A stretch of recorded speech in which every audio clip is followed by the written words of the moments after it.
Welcome to the Embodiment Podcast. This show is for you if you see the body as more than a brain taxi. It's for people interested in coming home to the body as a holistic aspect of who we are and how we live. Episodes contain practical tips, exercises you can take away, and interviews with specialists from around the world. I'm your host for today, Mark Walsh.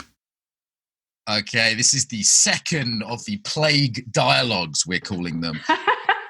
And we have a wonderful, really wonderful group of teachers today. I'm just amazed who will come to these. So we have Alexander Vilvovskaya, aka Vilya from Embodiment Russia, Embodiment Facilitator course Russia, my close friend and colleague from Moscow. We have Liz Koch, the author of Stalking Wild Psoas, a psoas specialist, those of you who know the psoas muscle.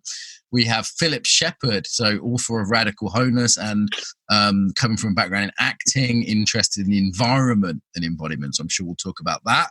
And we also have Ilan Stephani. So Ilan Stephani, embodiment coach, working with intimacy, sexuality, many areas. Everybody, welcome. Thank you. Good to be here.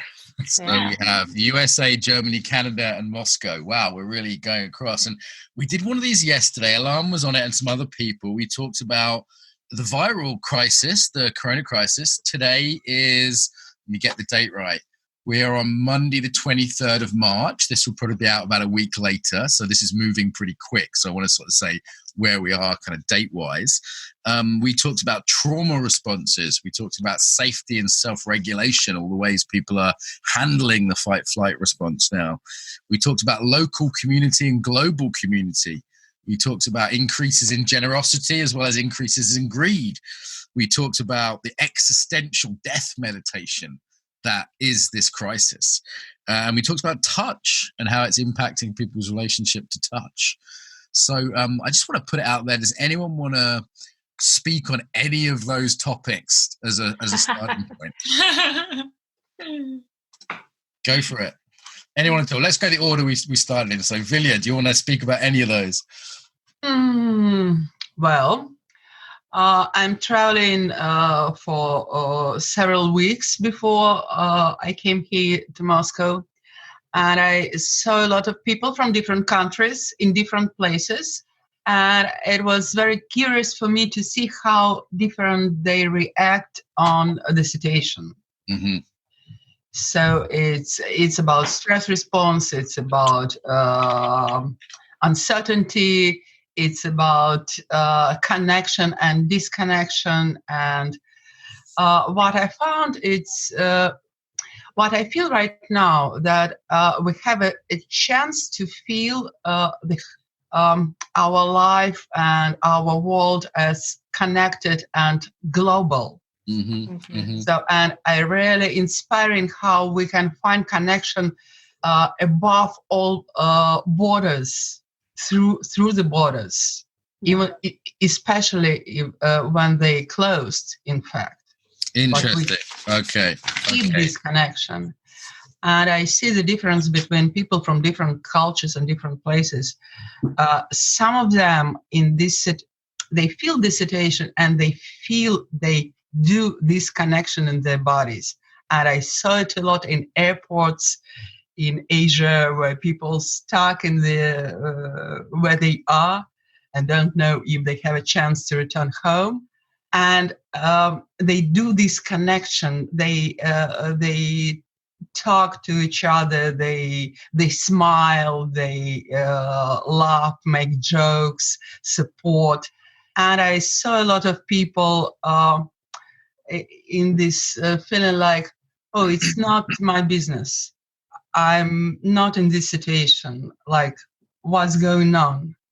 And it was so interesting how from which body experience this different position reveal.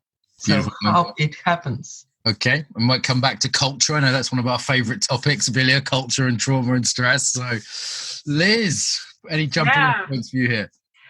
Yeah, I think what I'm thinking of right this minute is the global psoas. So the idea that the core of our being is a biointelligent and not only local, but global. And so we're really feeling not only into ourself and our personal experience, but into a much larger, just as you said, a larger way of interacting in the world that goes beyond borders. So for me, the more juicy, hydrated, responsive I am within, I'm also sending that communication out into the possibilities of creativity. Because creativity doesn't happen when we're locked down. It doesn't happen when we're in that fear response. And so what gets us out of that in a time that's going to go on for a while, that's not just a quick reaction or appropriate startle response, but a long-term response, is this, to me, playfulness, the humor, the stories, the dancing, the singing, all the ways that we start to feel how alive.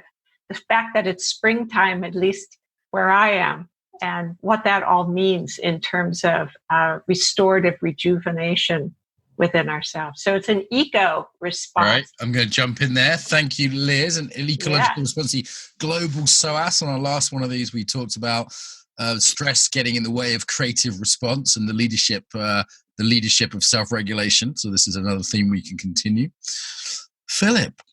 Yeah, I mean, the trauma thing is pretty interesting. I think trauma, however it happens, is characterized by a dissociation from the body in one way or another. So in that regard, we're a traumatized culture. We have dissociated from the body. We tend to live in our heads.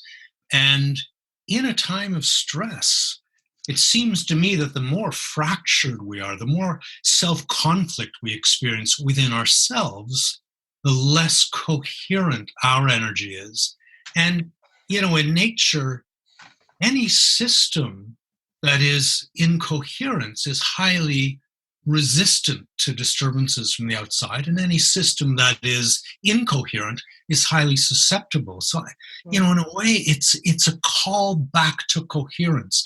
And that's not just an individual coherence, that's a global coherence. So on the individual level, one of the most potent means of coming back to the present is just to pause. I mean, to just, whatever you're doing, to just pause and let yourself settle. And on a global scale, that's what's happening. And so I think there is inchoate within this pause, the opportunity, the promise of coming back to more coherence and rooting ourselves once again in that bottomless information stream of the present. So a call to coherence there, and a pause, a global pause where we have to stop our normal craziness. Whew.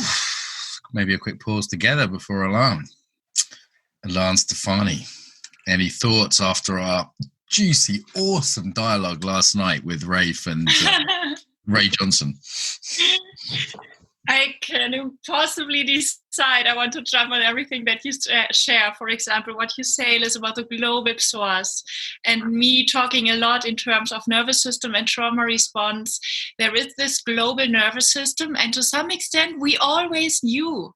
It's like we are just forced by a global threat to live up to that. And what I'm thrilled on many levels on is this kind of disembodiment or disembodied cliche or image of the internet. And now I think during the next month, we will experience this to be quite the opposite. Just, I think technique and internet has not been developed out of, hey, you can do it technically, but out of us knowing how we are designed subconsciously and then trying to rebuild it in the outer world. And I'm so thrilled by this. I do not even have to decide between saving my inner world or saving those beloved ones around. I just have to somehow wake up, and there are so many opportunities. And one big, I think, advantage of this waking up is that my new agey positive thinking, I just meditate and then I won't get sick, is all over. Our positive thinking is about facing death and facing a dead responsibility. And I love this kind of, nobody felt, I think, ready for living an adult life, and everybody has. And I'm like, whoa, I'm too young. I'm not ready. But this is my preparation for right now. So I'm very thrilled by this luxury prompt just being swept away. Yeah. Thank you so much for your prompt. It's just, I took notes and was like, woo. There's a lot here already, isn't there? It's like, whoa, a lot already. So the idea of a global pause is interesting, huh? Yeah. That we're being asked to, this will be the longest I spend in Brighton for at least 10 years. If I spend 2 months here without traveling, not going to Moscow or any of my normal trips, like, wow, 2 months in one place. Like, people are really going to be in place, and simultaneously it's also the time when the internet gets its body.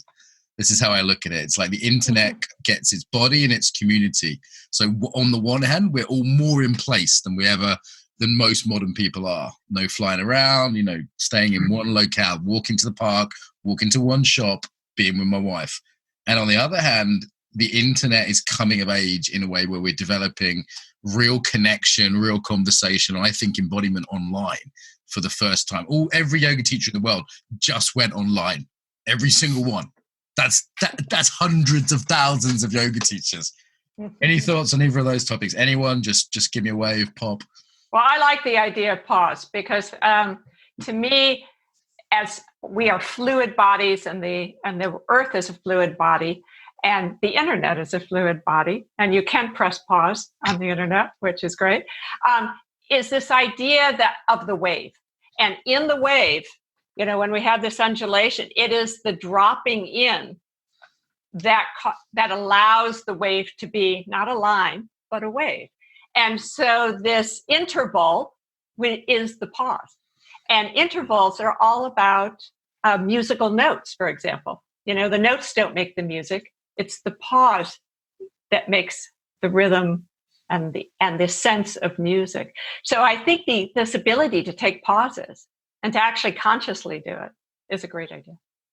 Yeah, I'd like to chip in just that sense of being in one place during that pause, Mark. I think one thing that most deeply characterizes our culture is a sense of dislocation. And we are dislocated from our physical beings, from the world around us. And, there's so many indigenous cultures that understand their tribe and their place to be one. They are who they are because of this place, and vice versa. And my gosh, if we can begin to recover that sense of being located through this enforced stillness, I think that's a great silver lining that promises to birth a different way of being, perhaps. There's so many. I'm making notes on my phone here, and there's so many great ideas flying around here. So the power of place, relearning place, seems to be some of the.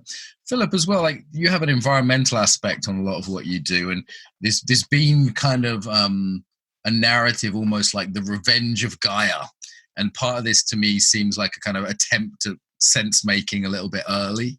Part of this seems to me a bit of a fantasy, a bit of an anti-humanist fantasy.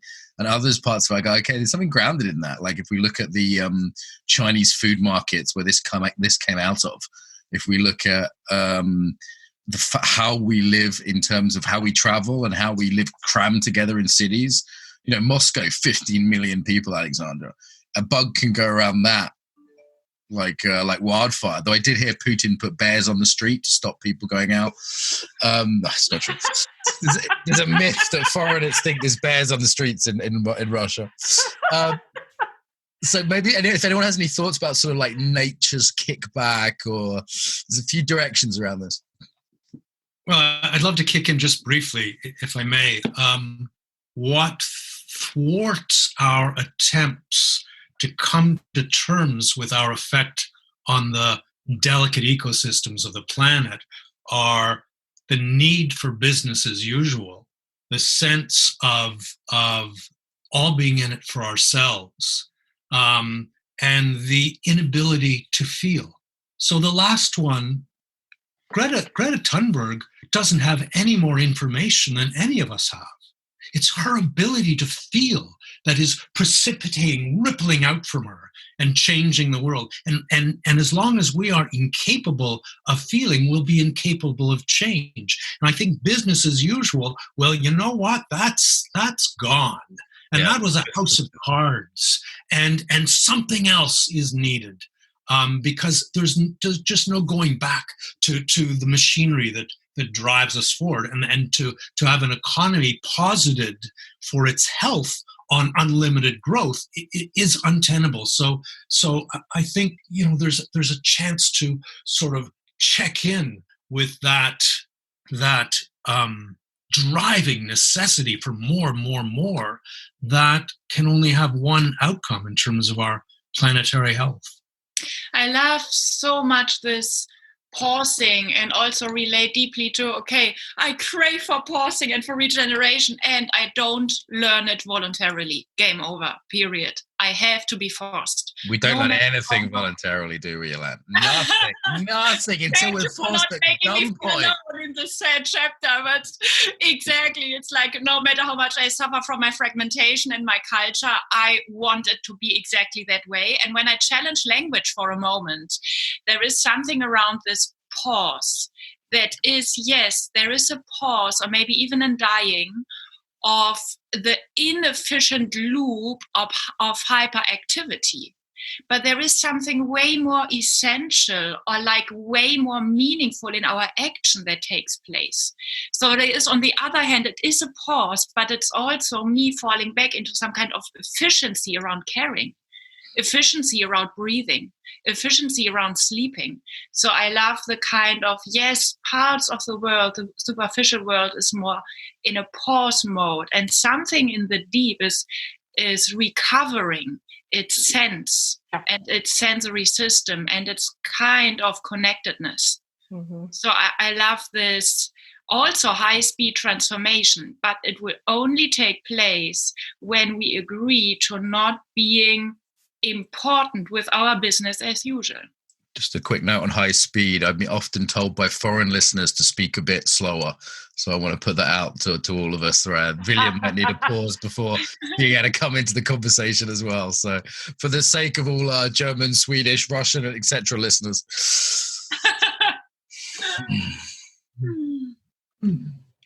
Any more thoughts? I think that I have this feeling inside for several weeks, and I don't know how to say about these feelings properly, but and it's about this pause, and it's about these challenges, and it's about values. I feel the situation like the question, what's really important for person, for communities, for politicians, for business, whatever. What's really important? And I feel, and I can see it, for example, in people around me, that the gap between, I can say, old agenda, like to make more efficiency, rise business, use people or use nature, or etc., etc. And this old agenda and some new agenda that already exists, but was not very popular or small. And now, necessary. Yeah, and now I have a feeling that this agenda has a chance to reveal and to become bigger. And it's about some other type of people, I don't know, people who can feel, people who can care, who can connect, who can, for embodied people, for want people, I don't know, something like this. And it's about business, it's about communities, it's about different things. We were also saying on a previous call that some of the embodiment skills that was considered either superpowers or kind of luxuries, not necessary, and now considered sort of essential. Like if you see sort of the ability to self-regulate, to manage impermanence, to manage change, to manage uncertainty, this has just become all of a sudden like absolutely essential. And looking at members of the embodiment community respond quite well. And also, as you're saying, around purpose and meaning, I think it's everyone's reevaluating what matters in a big way. I'm probably going to do some kind of online course around purpose because so many people are asking around this and reevaluating this. Even like I'm looking at adverts that are coming up on my Facebook thread that are a week old, and the companies just have turned slowly and haven't changed them. They just look out of date now, completely out of date a week later. It's like no, the world's different now. That looks pointless now. In terms of the self-regulation, I think that it's showing up a fantasy that we want to hold to in our culture, which is the fantasy of being safe. I've noticed that if you're alive, you're not safe. You're going to get sick, you're going to get injured, you're going to die. Life by definition isn't safe. And I think if you're grasping for being safe, and of course, it's not to say that precautions of social isolation and all that are necessary, but to live by the fantasy that you can make yourself safe is to miss the possibility that whatever happens, you can come back to the security of your being. And that's the self-regulation part for me, is how to come back to what the body most deeply knows. And I think for myself, what the body most deeply understands is that it belongs to the world. And in that belonging is a huge sort of holistic depth that can receive and adjust to shocks in a very, very different way than if you don't have that reservoir of being and you're just reactive. So as you say, Mark, the body is the prime self-regulator. We want to outthink our problems. We've been taught that the best strategy is to get our heads around them and sort them out. And there's value in all that, but my gosh, there's nothing like coming back to the security of being.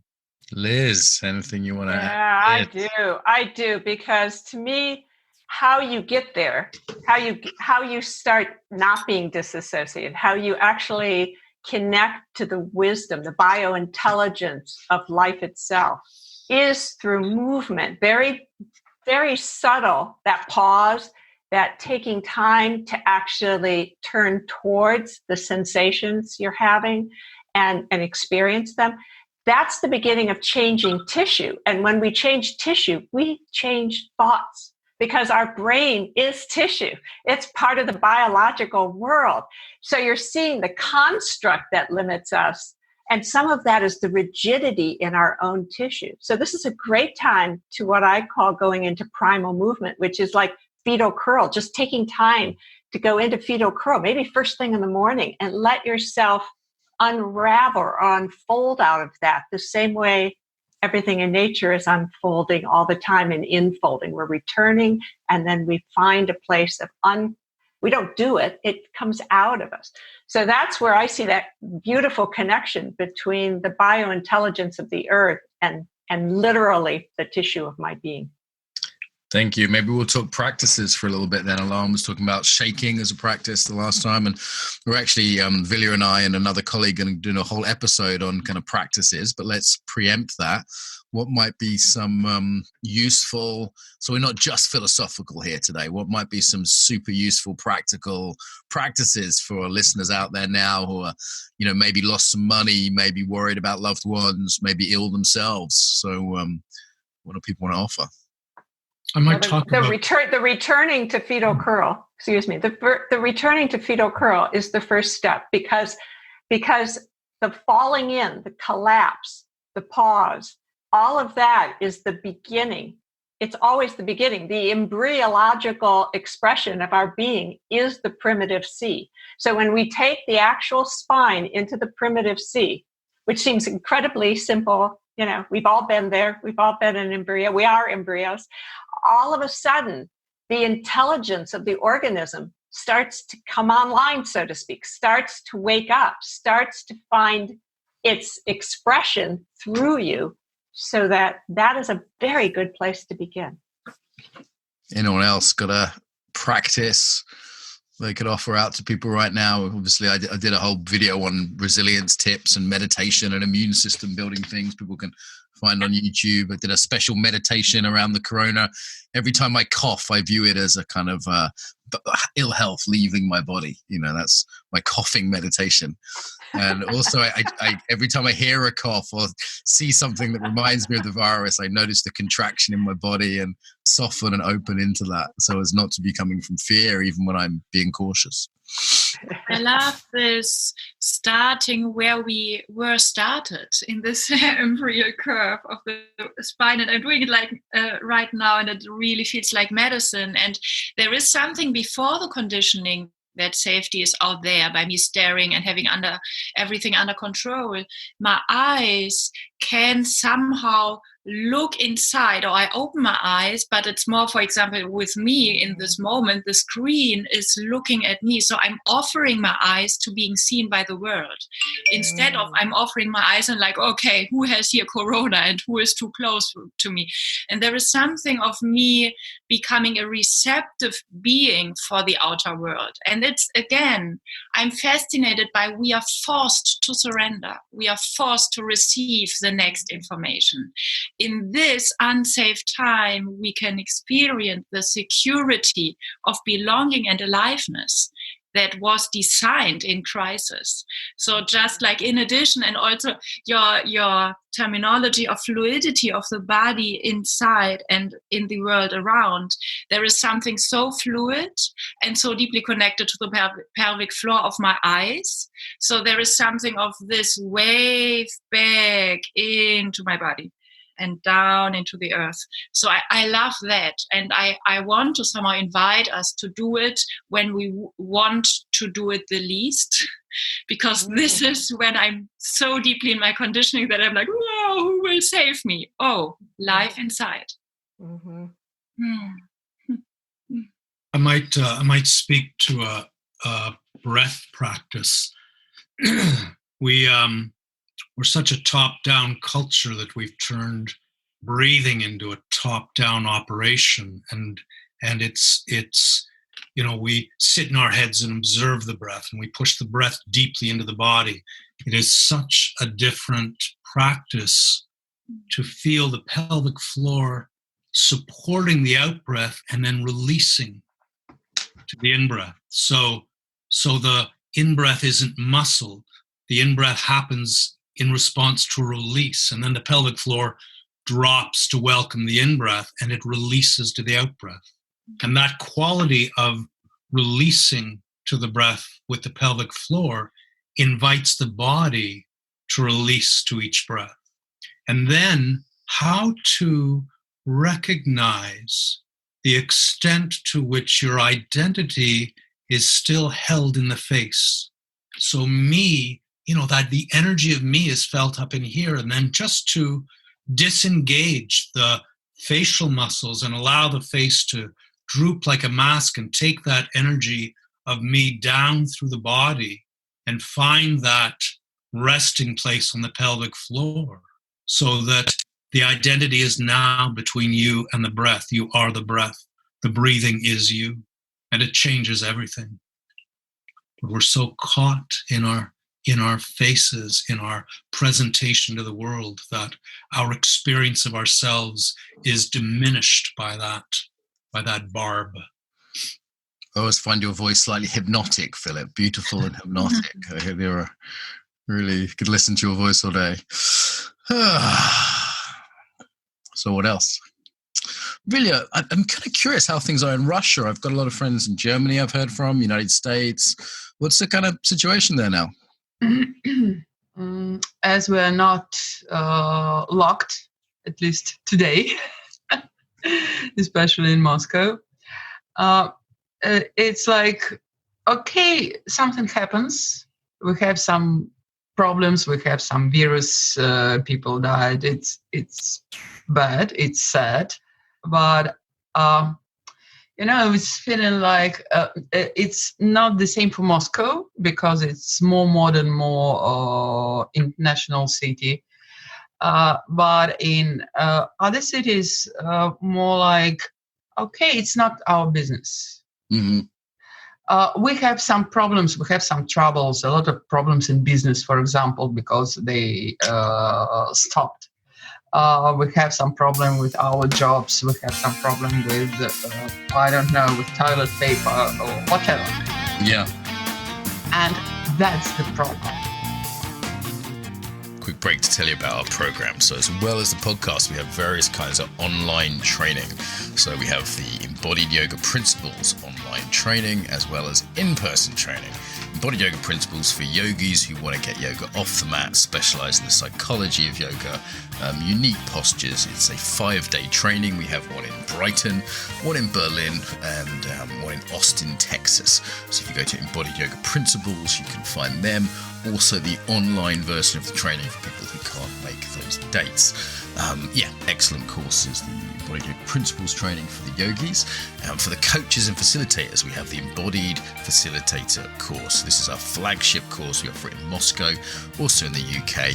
A 9-month adventure, real deep dive into embodiment. It's the biggest embodiment program I do.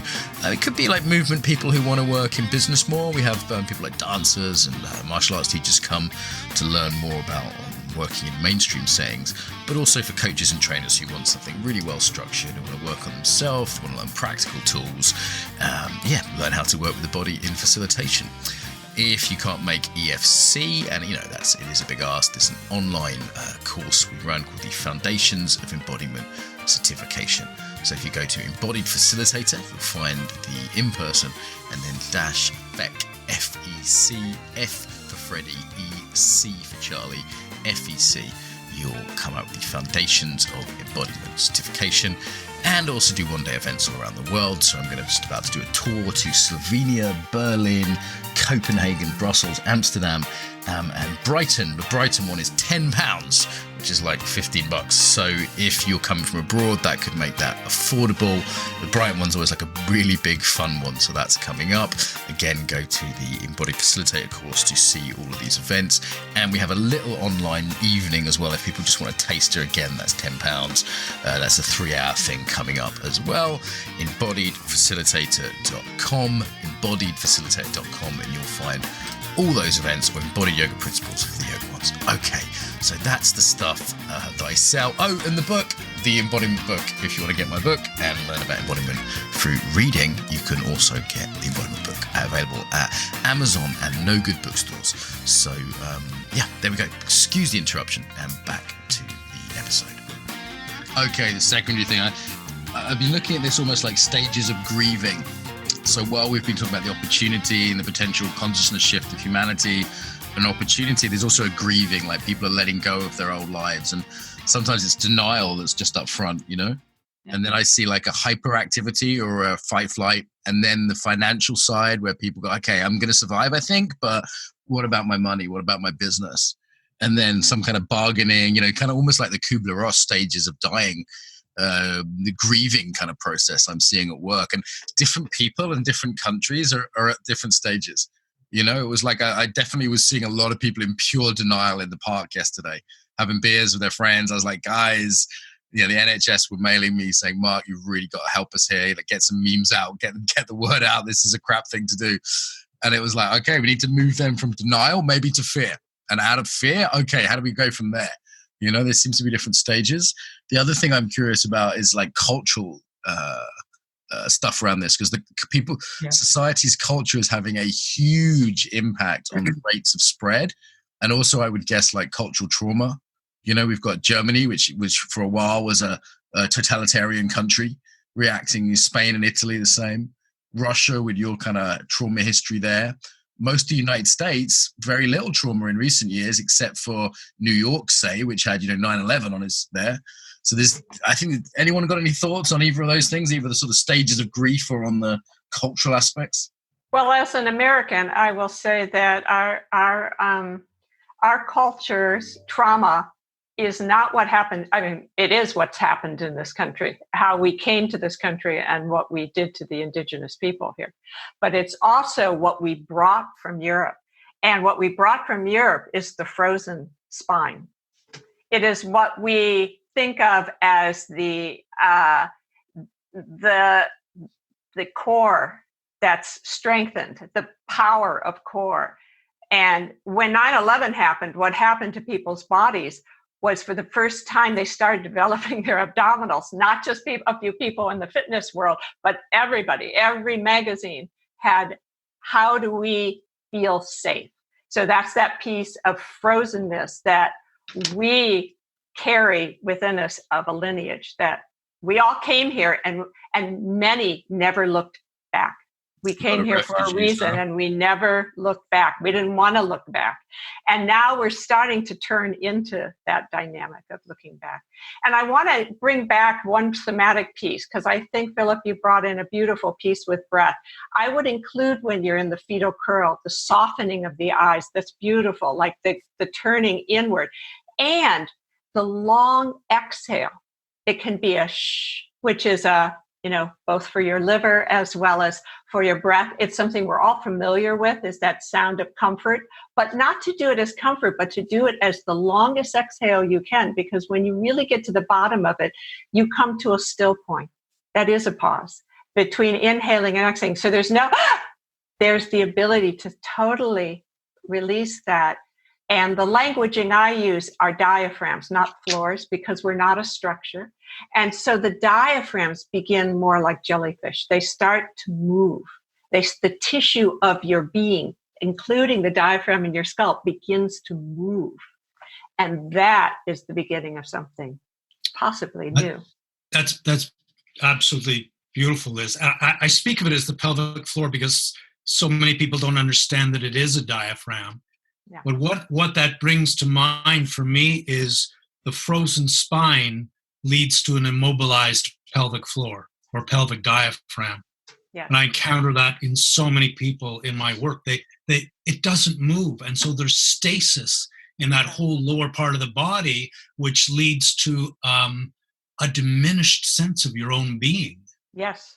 And then how can there be security? Right. And that's why the turning is so important, that return, the return to body, the return to the wave, to return to what life is, because all life is touched by water. That means we're all within this fluid system.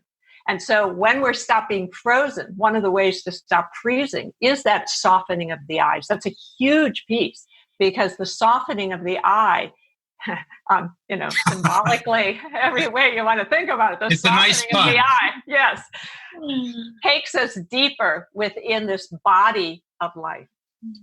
One of the And things then this huge cultural misunderstanding, I think, can end, that people say, I contract when I'm afraid. And actually, that's not right. We contract when we try not to be afraid, even though we are afraid, because we think it will be too much.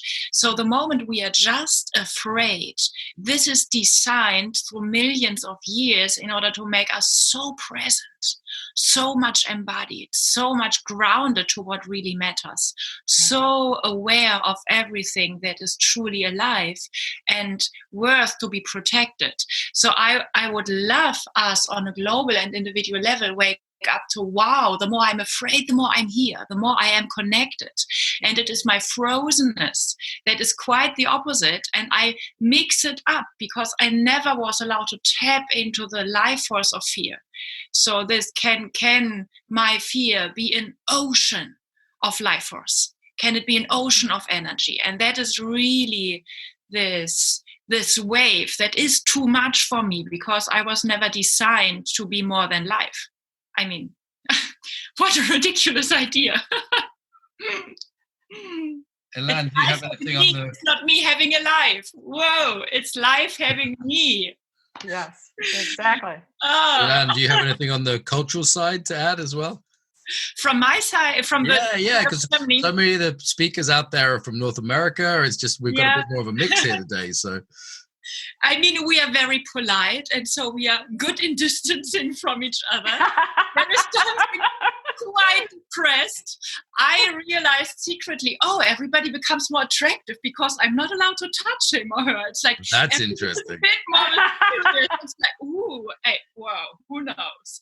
There's something like that secretly going on. I think there is a trap because out of this undigested German trauma around authority and cruelty, we have some kind of false pride or false individualism of, whoa, okay, I go into the park and I drink a beer whenever I want. And that's exactly infantile and immature and a poor attempt to compensate that we have no role models for really dealing with guilt or dealing with grief and dealing with regret. So there are like two layers going on, and I think on the whole, the German mentality isn't easier to handle for a government than other mentalities because it's like double layers. That's what I experience. And really, these cultural patterns right now are really around touch and around authority. You know, for example, Japan's done very well. Singapore's done very well. You know, they've got some attitudes. Philip knows about Japan. He lived there, right, for a long time. So, you know, they've done very well with the virus. I mean, it's no joke that they've really controlled it because of attitudes of respect and distance and, you know, touch things around bowing rather than shaking hands. Southern Europe, not so well. Now, I wonder if there's something, I don't know all the influences. I know it depends on many factors, but one of them seems to be a lot more touch in Southern Europe than in Asian countries that have done well. There's other factors too, but some of the cultural trends we now have are killing us or helping us survive. Yeah, can I relate a little incident from Italy? I was on my bike traveling through Italy and following the map, and there was this road and it said no bicycles allowed, and it was where I was going to go, and there was a policeman close, and so I showed him the map and so I need to get here. How do I get there? And he said, well, take this road. And I said, well, what about the sign? He said, oh, don't worry about that. Which I love, right? Except then when there is that, what the heck, you know, life goes on, there, you know, you have to recalibrate that in the face of a really serious threat. And I think Italy's going through the recalibration now in a shocking way. And I do think that in the end, if I say, I'm not in danger, I'm not caring not for others, I'm suppressing my own reality of my own death. I think there is no way around. The moment I think I'm in a privileged position, so I won't die from the virus, but the moment that this is interesting to me to tell to myself is revealing a lot about my immaturity as a being that will for sure die. There is nothing else that I know about myself but this. So there is something where I really do not want to let us go with some kind of, whoa, we have everything under control. I control fucking nothing. So this is an announcement to everybody listening. You were never in control in the first place. I'd just like to add to that. I mean, in terms of the inevitability of death, is that you know, it's not so much that you experience yourself dying, which is certainly part of it, but it's an experience of life. It's just a different experience of life. As long as you're aware that you're dying, you are living, and it's a part of your life. And how to live through every moment of that in the fullest possible presence, I think, is a challenge to be welcomed when it comes. Philia, anything more on, you know, the Russian narrative of life is hard and suffering anyway? So I mean, you know, there's just what's new, right? Nothing new. And it doesn't matter, in fact. We won in Second World War. What's the problem? Some virus. 20 million died in World War II. This is, you know, what's another 1 or 2 million, huh? No. We have won in this war.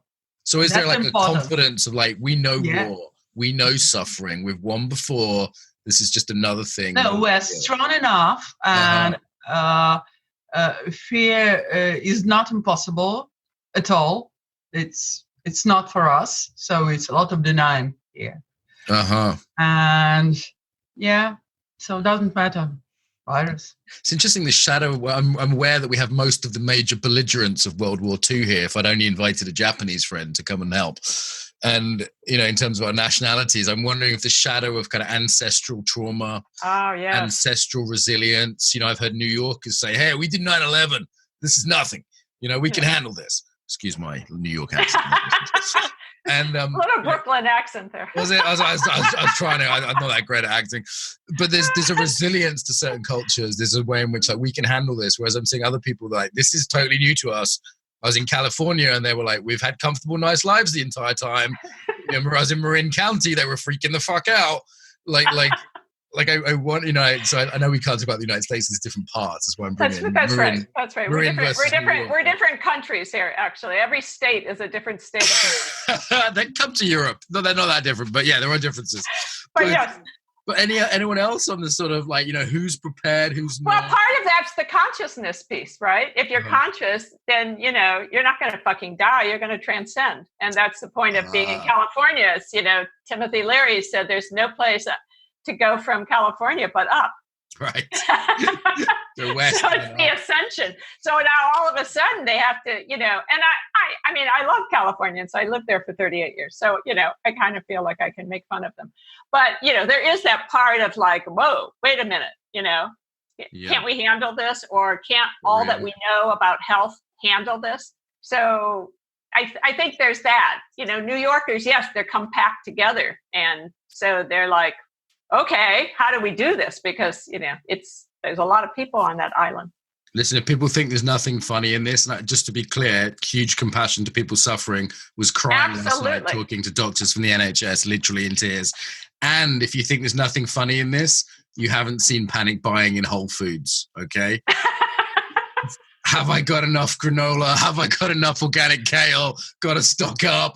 Literally, I saw panic buying in Whole Foods in San Francisco. Oh. Yeah, and just to put it in reference for myself, I may be safe where I am, relatively, but I have 3 children who are on the front lines, right? And those are my kids, So and they're smack in the middle of it. So yeah. But humor is a healing. Let's talk about humor because.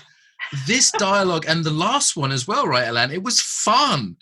And it's this humor and this smarts. And we're all taking this shit seriously. We are. I'm working hard to do the best I can to support people. And how can I be useful is a big question for mine. So I'm not laughing at anyone. My cousin's a respiratory doctor.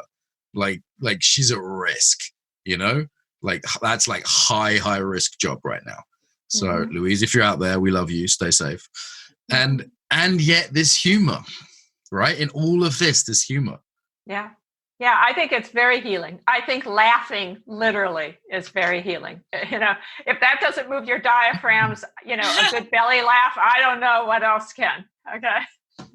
There's also, and there's also a triumph to cracking a good joke sort of at your own expense or in the midst of everything going wrong. There's that. Yeah, it's hell and it's painful and it's not going to get me down.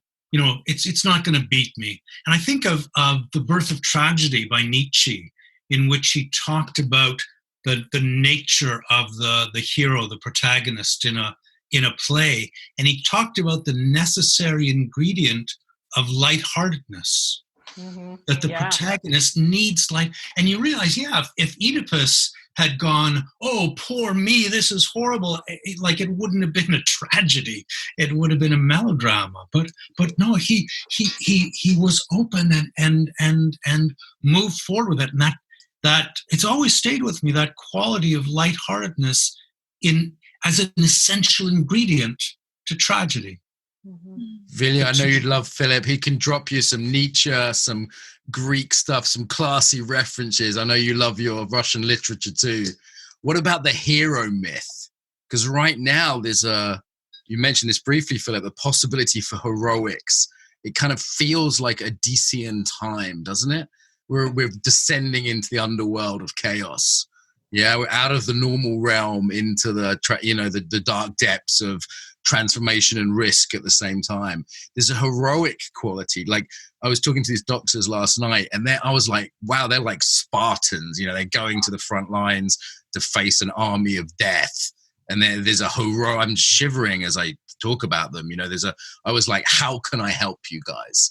You know, and I knew, I'm not a doctor, right? So they said, okay, I'm going to offer them some stress workshops. I'm going to offer them this and that. But it's like, there's a heroic quality. Even the guy who came to fix my plumbing today. So this guy turns up. He's a fucking hero, you know. He's not staying home. And I'm like, have you washed your hands? It's like, yeah, I gave him some paracetamol because he didn't have any paracetamol. So I said, look, in case you need it. And I said, have you got enough toilet roll? But this guy's a hero, you know, going house to house, risking his life to fix people's toilets so they don't all live in sewage while we get on lockdown. Yeah. No, any thoughts on the heroic in all this? I mean, I loved going back to Joseph Campbell to sort of get my bearings on the heroic. And I love that Joseph Campbell characterized the hero of mythology as the man of self-achieved submission. And I think that's gorgeous. And I think, you know, it's a submission to what the world is calling from you at this moment. Yeah. It's writing that down for a workshop. I can see it. That's me too. That's a beautiful phrase. Self-achieved submission. Yeah, really? And I think the world is whispering to us at every moment to activate our gifts, to put them into service, and that's the hero's call. That's the hero's journey. And by contrast, Joseph Campbell characterized the tyrant of mythology as the man of self-achieved independence. And that is such a rich phrase because that is the American dream. The man of self-achieved independence. Oh yeah, that mansion on the hill with the perimeter fence and somebody to do your laundry and somebody to cook your meals and relieved of any responsibility to the world around you by the quantities of your wealth.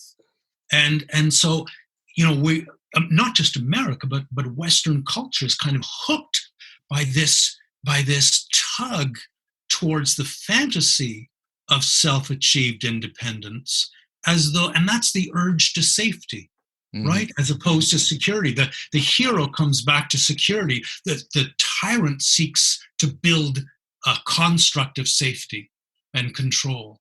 And our Western culture has been tugged by that fantasy of self-achieved independence. And I call it a fantasy because you can't anywhere in the cosmos point to one instance of independence. It doesn't exist. Everything leans on everything. Everything affects everything. There just is no such thing as independence. That is beautiful. This man is a poet, huh? Okay. Vilja, anything you want to bring in here about the heroic or the dependent side of things? Different perspective on that as someone who grew up with communism? I think what we can see now, the idea that there are some people who can save us. Doctors or teenagers who can help eldest people to buy food or something like this. So any person who can do something for us is hero because he saved us. And it's interesting how our media and how our mind construct this idea. And we are not hero in this moment. We are locked. We are, I don't know, lost maybe. Yeah. But there are some people who we have heroes. And it's so beautiful idea.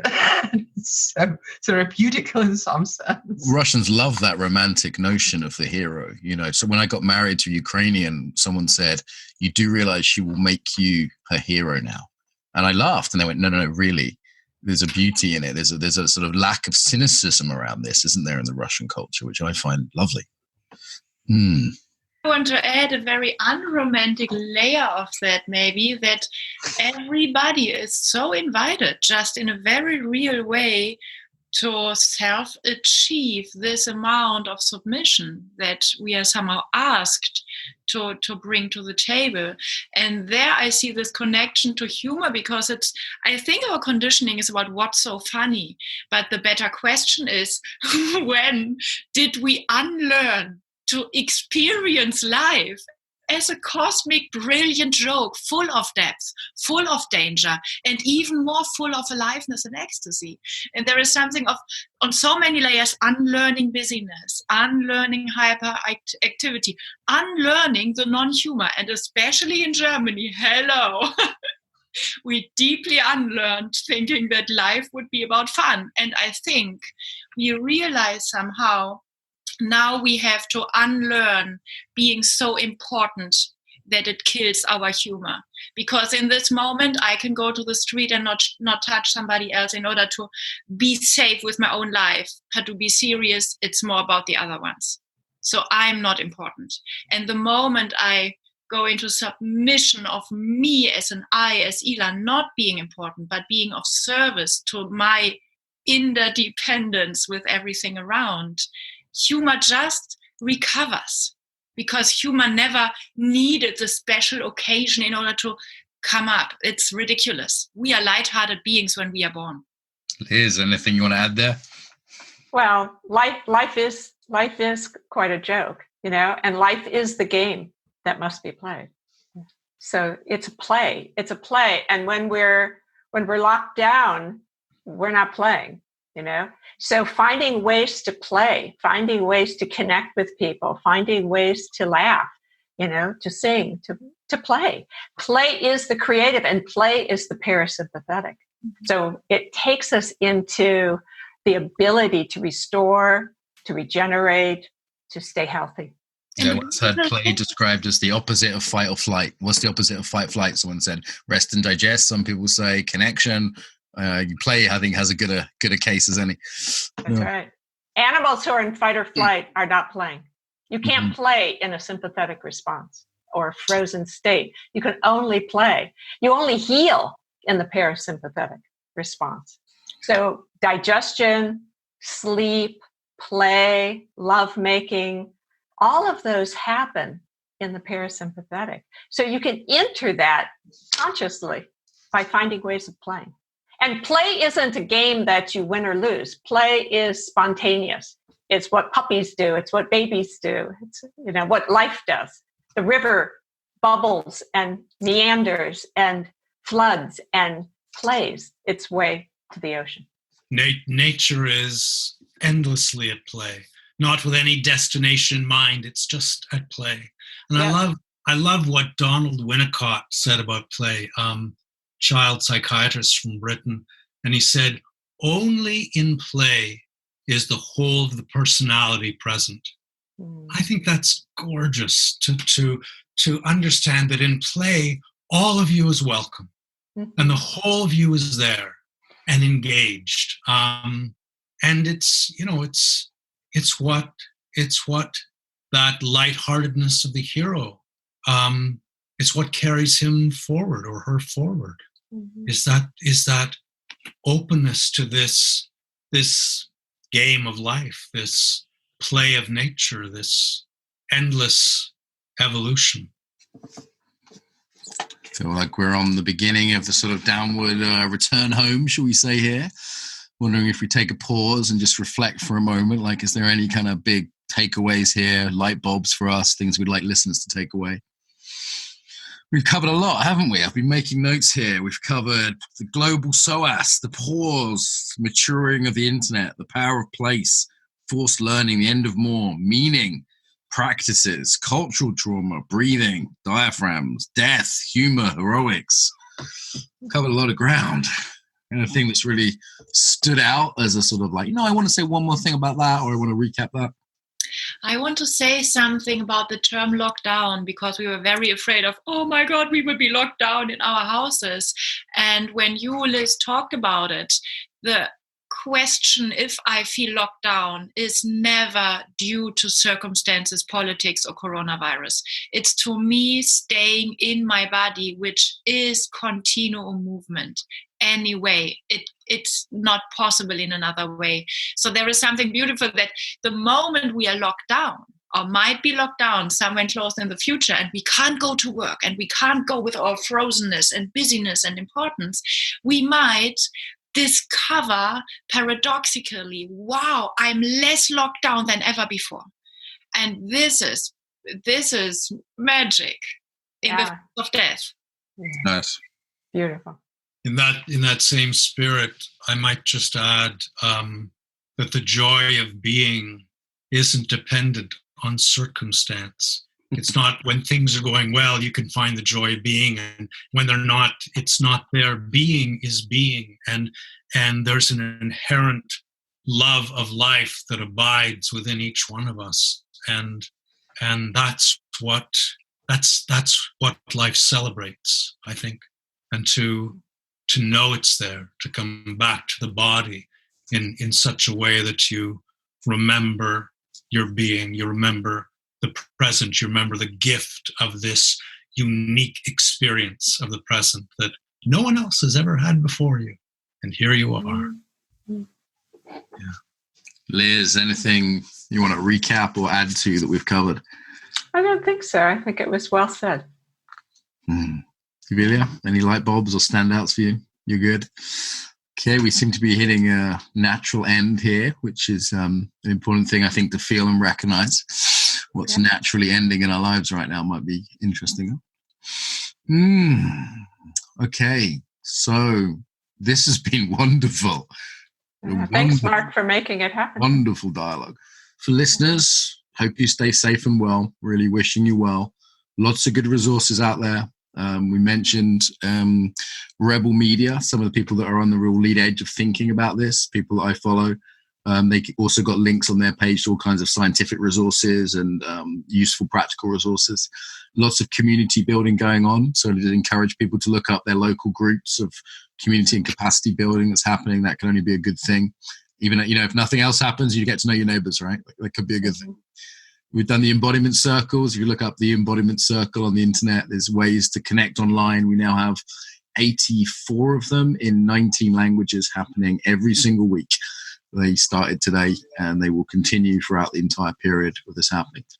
So if you're a bit lonely, you want to connect, you want some well-being practices. One of my students is working on something for the elderly. We're working on some online stress workshops for the healthcare workers. So we've got a few things coming out, positive things to do. Lots. Anything to finish? Maybe a sentence from each of you. Let's go back to our starting order. Delia. Keep going and playing. Liz. I think I'd return to the pause and the turning inward to find the next movement. Philip. Where I go to is to trust gentleness that enables you to come into felt relationship and find guidance. Ilan. And silence, breaking patterns. The heroic, self-surrendered man. Okay. Thank you, everyone, and listeners. Stay safe and well. Some ways to get more, to give back, and to get more involved now. So the biggest request I have would be to share the podcast with your friends, people that you think would really enjoy it. Email it to them, put it on your social media, tell them about it, old school. Really appreciate that. Equally, if you want to support us financially, you can go to Patreon. That's patreon.com/embodiment podcast and give us $1 an episode. And I'd say they're well worth $1. So that's less than £1 if you're in UK-ish. So yeah, please go there. On the embodiedfacilitator.com website is where this is hosted. If most people I think listen to for iTunes. iTunes, we'd certainly appreciate a review. The way iTunes works means that a review means more people will find it. iTunes regards it as more important for searches. So even a couple of sentences review really does help as a little thank you to us. And if you want to go to embodiedfacilitator.com, you can see the actual links to the sites, there's comments on there. The Facebook group tends to be where people discuss things. So if you go to put in the Embodiment Podcast into Facebook, there's a page which is relatively quiet and a group which does have some discussion on. So I will reply to things personally there. So also on embodiedfacilitator.com website, there's all sorts of freebies there. There's videos, there's free ebooks, there's ebooks you can buy. And of course, there's our newsletter list. If you want to stay in touch and learn about things like the Embodied Facilitator course and our next Embodied Yoga Principles teacher training, then go to that website and you'll see a little pop-up and you can get the newsletter through there. Okay, so I think they're the main ones. Tell your friends, pay us some money on Patreon, give us a review on iTunes, send us your email if you want to be on the newsletter list, and get involved on the Facebook there. Bit long. Pick whatever you like that works for you. Until next time, welcome home to the body.